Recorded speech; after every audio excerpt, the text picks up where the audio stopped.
ఎన్నో లక్షలు అప్పులు చేసుకొచ్చి పిల్లల్ని విదేశాలకు పంపిస్తున్నారు. కానీ అక్కడ వాళ్ళు ఎలా ఉన్నారు, ఏం తింటున్నారు, మళ్ళీ క్షేమంగా ఇంటికి తిరిగి వస్తారా లేదా అని తల్లిదండ్రుల్లో అయితే భయం అయితే ఉంది. ఈ మధ్యకాలంలో అమెరికాలో ఉన్న పిల్లలకైతే యాక్సిడెంట్లు జరగడము, వాటర్ ఫాల్స్ దగ్గరికి వెళ్ళి మునిగి చనిపోవడం, ఇలాంటి సంఘటనలన్నీ చూసాం. ఈ వారంలోనే 3 సంఘటనలు చూసాం. మట్టి చేసుకోవడానికి అని లేక్ దగ్గరికి వెళ్ళాడు, అక్కడ చేపలు పడుతూ పాపం నీళ్ళల్లో మునిగి చనిపోయాడు. నిన్న ఒక అమ్మాయి కాలేజీ నుండి ఇంటికి తిరిగి వస్తూ మెట్రో ట్రైన్ ఎక్కుదామని వెళ్ళి ఆ మెట్లపై నుంచి కింద పడిపోయి ఆ అమ్మాయి పాపం హాస్పిటల్లో ఇబ్బంది పడుతుంది. చూసేవాళ్ళు లేరు, పాపం ఎవరు చేసి పెట్టేవాళ్ళు లేరు. ఏం జరిగిందనేది కూడా తల్లిదండ్రులకి సరిగ్గా అర్థం కాని పరిస్థితి. ఈ రోజున మేడ్చల్కి చెందిన ఒక అబ్బాయి ఎంఎస్ చదువుతూ పార్ట్ టైం జాబు పిజ్జా డెలివరీగా పనిచేస్తున్నాడు. ఆ అబ్బాయి పాపం రాత్రి 12 గంటల సమయంలో పిజ్జా డెలివరీ ఇవ్వడానికని వెళ్తే ఆ అబ్బాయిని గన్తోటి కాల్చేశారు. ఇలాంటి సంఘటనలు మనం ఇప్పటివరకు ఎన్నో చూసాం. ఇన్ని లక్షలు ఖర్చు పెట్టి పిల్లల్ని పంపిస్తున్నాం, కానీ క్షణం భయం టెన్షన్. ఎక్కడైనా ఏదైనా ఒక సంఘటన జరిగిందనంటే అయ్యో మా పిల్లలు ఎలా ఉన్నారు అని 1-4 సార్లు పిల్లలకి జాగ్రత్తలు చెప్తాం. కానీ అక్కడ ఏదో ఒకటి సంఘటన జరుగుతుంది, ఆ కుటుంబంలో విషాదమే కనబడుతుంది. ఈ మధ్యకాలంలో వరుసగా ఇలాంటి సంఘటనలు ఎక్కువైపోయాయి. అలా అని మరి ఎందుకండి అంతంత డబ్బులు అప్పులు చేసి విదేశాలకు పంపించడం ఎందుకు అని చాలామంది అంటున్నారు. కానీ లైఫ్ బాగుండాలి, ఇంట్లో ఆర్థిక ఇబ్బందులు తీరాలి, జీవితంలో ఎప్పటికైనా సెట్ అవ్వాలి. ఒక్కొక్క కుటుంబంలో ఒక్కొక్క రకమైన పరిస్థితులు ఉంటాయి. ఆడపిల్లలు ఉన్న వాళ్ళు ఉంటారు, పెళ్ళిళ్ళు చేయాలంటే చాలా కష్టం. అలాగే తండ్రులు లేని వాళ్ళు ఉంటారు, తల్లులు లేని వాళ్ళు ఉంటారు, ఇంట్లో సంపాదించలేని వాళ్ళు ఉంటారు. ఒకవేళ తండ్రి ఉన్నా సరే అనారోగ్య సమస్యలతోటి ఉండే వాళ్ళు ఉంటారు. ఇన్ని కారణాలు ఉండడం వల్ల పిల్లలు అప్పులు చేసుకుని లోన్లు పెట్టుకుని విదేశాలకు వెళ్తున్నారు. అక్కడికి వెళ్తే ఏదో ఒక జాబ్ చేసుకున్నామనంటే అక్కడ అప్పు తీరిపోతుంది, ఇక్కడ ఇంట్లో వాళ్ళందరికీ కూడా కొంచెం సాయం చేసినట్టు ఉంటుంది అన్న ఆలోచనతోటి అంతంత దూరాలు వెళ్తున్నారు. కొంతమంది పిల్లలు బాగా సంపాదించి ఉద్యోగాలు చేసుకుని కుటుంబాన్ని చూసుకునే వాళ్ళు ఉన్నారు. కానీ కొంతమంది పిల్లలు ఇలా ప్రమాదాలకు గురయ్యే వాళ్ళు కూడా ఉన్నారు.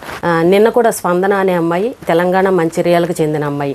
ఆ అమ్మాయి కూడా ఎంఎస్ చదువుతుంది, 1.5 సంవత్సరం అయ్యింది. ఆ అమ్మాయికి కాలేజీ అయిపోయింది, మెట్రో ఎక్కుదామని చెప్పేసి స్టేషన్కి వెళ్ళింది. ఆ మెట్ల పైన మరి కాలు స్లిప్ అయిందా, మరి ఎలా పడిపోయిందో తెలియదు, అంత పైనుంచి కింద పడిపోయింది. ఆ అమ్మాయికి చూపు లేదు, మాట లేదు. పోలీసులు తీసుకువెళ్ళి హాస్పిటల్లో జాయిన్ చేశారు. ఆ అమ్మాయి రూమ్మేట్స్ ఎవరైతే ఉన్నారో వాళ్లే పాపం ఆ అమ్మాయిని చూసుకుంటున్నారు. మంచిర్యాల్లో ఉన్న తల్లిదండ్రులు, ఆ తండ్రి కారు డ్రైవర్గా పనిచేస్తారు, 2 ఆడపిల్లలు, అతనికి చెయ్యి కూడా సరిగ్గా బాగోదు.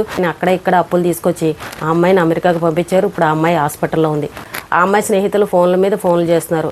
అంకుల్ మీరు తొందరగా రండి, మేము కూడా కాలేజీకి వెళ్ళాలి, వర్క్ చేసుకోవాలి కదా అని చెప్పేసి వాళ్ళు అక్కడ నుండి ఫోన్లు చేస్తున్నారు. ఆ అమ్మాయిని చూసేవాళ్ళు లేరు, అక్కడ ఏం జరిగిందో తెలీదు. పాపం వీళ్ళు వెళ్దామని అంటే వీళ్ళకి వీసాలు లేవు, పాస్పోర్ట్లు లేవు, చేతిలో డబ్బులు లేవు. పాపం మీడియా వాళ్ళని నిన్న సహాయం కోరుతున్నారు. చూడండి ఒక్కొక్క కుటుంబంలో ఎన్నెన్ని ఇబ్బందులు ఉన్నాయో.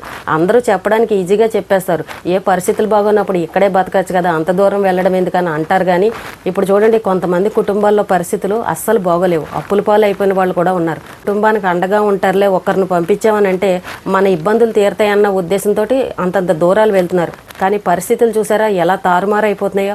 ఆ అమ్మాయి 1.5 సంవత్సరం చదివింది, ఇంకొక 6 నెలలు ఉంటే ఏదో ఒక జాబ్ దొరికేది, సంపాదించేది. ఆ అమ్మాయి ప్రమాదవశాత్తు పైనుంచి కింద పడిపోయింది. ఆ పరిస్థితి ఏంటి చెప్పండి.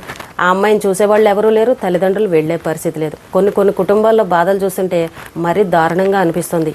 వాళ్ళ కుటుంబాల్లో బాధలు వింటుంటే ఒక పక్కన అప్పులు, ఒక పక్కన పిల్లలేమో శవాలుగా తిరిగి వస్తున్నారు. ఈ వారంలోనే మనం 3 సంఘటనలు చూసాం. అమెరికాలో ఉన్న పిల్లలైనా విదేశాల్లో ఎక్కడున్నా సరే పిల్లలు ప్రతి అడుగుని జాగ్రత్తగా వేయండి. ఇంకా దురదృష్టవశాత్తు అనుకోకుండా ఏదైనా జరిగిందనంటే మనం ఏమీ చేయలేం. కానీ కొన్ని విషయాల్లో మాత్రం పిల్లలు జాగ్రత్తగా ఉండడమే మంచిది. ఇప్పుడు పార్టీలు చేసుకుందామని లేకుల దగ్గరికి, వాటర్ ఫాల్స్ దగ్గరికి, అలాంటి చోట్లకి వెళ్తూ ఉన్నారు. కానీ అది అనవసరమని అనిపిస్తుంది. ఇంట్లో ఉండి చక్కగా ఎంజాయ్ చేయండి, మనకు అవసరం లేని చోటకి ఎందుకు వెళ్ళడం. ఏదైనా ఇప్పుడు ప్రమాదం జరుగుతుందంటే ముందుగానే మనం ఏది ఊహించుకోం కదా. కాబట్టి ప్రతి అడుగుని జాగ్రత్తగా వేయండి. మీకోసం మీ కుటుంబ సభ్యులు ఎదురు చూస్తూ ఉంటారు. ఆ క్షణం వరకు కూడా పిల్లలతోటి చక్కగా నవ్వుకుంటూ మాట్లాడి తర్వాత వచ్చే ఫోన్లో మీ అబ్బాయికి ఇలా జరిగింది, మీ అమ్మాయికి ఇలా జరిగిందని ఆ ఫోన్ వినగానే తల్లిదండ్రులు గుండెలు పగిలేలాగా ఏడుస్తున్నారు. వాళ్ళ బాధను ఎవరు తీరుస్తారు చెప్పండి. వాళ్ళక్కడ వీళ్ళెక్కడ ఏంటో దిక్కుతోచని పరిస్థితి. ఇలాగే అందరికీ జరుగుతుందని కాదు, భయపెట్టడానికి కాదు. కానీ అక్కడ ఉన్న పిల్లలు ప్రతి అడుగుని జాగ్రత్తగా వేయండి. తల్లిదండ్రులు మీకోసం ఎదురు చూస్తూ ఉంటారు.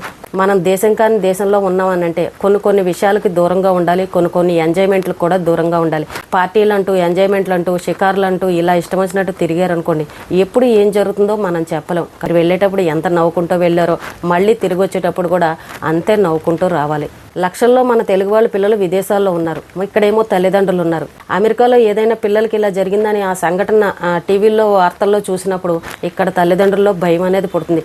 తల్లిదండ్రులు ఎప్పటికప్పుడు జాగ్రత్తలు చెప్తూనే ఉంటారు. కానీ అక్కడ ఉండేది పిల్లలు కాబట్టి అక్కడ విషయాలన్నీ పిల్లలకే తెలుసు కాబట్టి ఎప్పుడు ఎలా ఉండాలి, ఎక్కడికి వెళ్ళొచ్చు, ఎక్కడికి వెళ్ళకూడదు, అనవసరమైన ప్లేసులకి వెళ్ళడం ఎందుకు, ఇది అవసరమా కాదా అనేది ప్రతీదీ చూసుకొని ప్రతి అడుగుని జాగ్రత్తగా వేసి చక్కగా మీ చదువును పూర్తి చేసి ఉద్యోగాలు చేసుకోండి. క్షేమంగా వెళ్ళి లాభంగా రండి అంటారు కదా, అలా మీరు వెళ్ళేటప్పుడు క్షేమంగా వెళ్ళారు, మళ్ళీ తిరిగి వచ్చేటప్పుడు అంతే లాభంగా తిరిగి రావాలని అందరూ కోరుకుంటున్నారు. తెలంగాణకు చెందిన 3 పిల్లలు ఈ వారంలో ఇలాంటి ప్రమాదాలకు గురయ్యేసరికి ఎందుకో నాకు చెప్పాలనిపించింది. అందుకనే ఈ వీడియో చేశాను. ఈ రోజుకి ఇదేనండి. రేపు మళ్ళీ మరొక మంచి విషయంతో మళ్ళీ కలుద్దాం.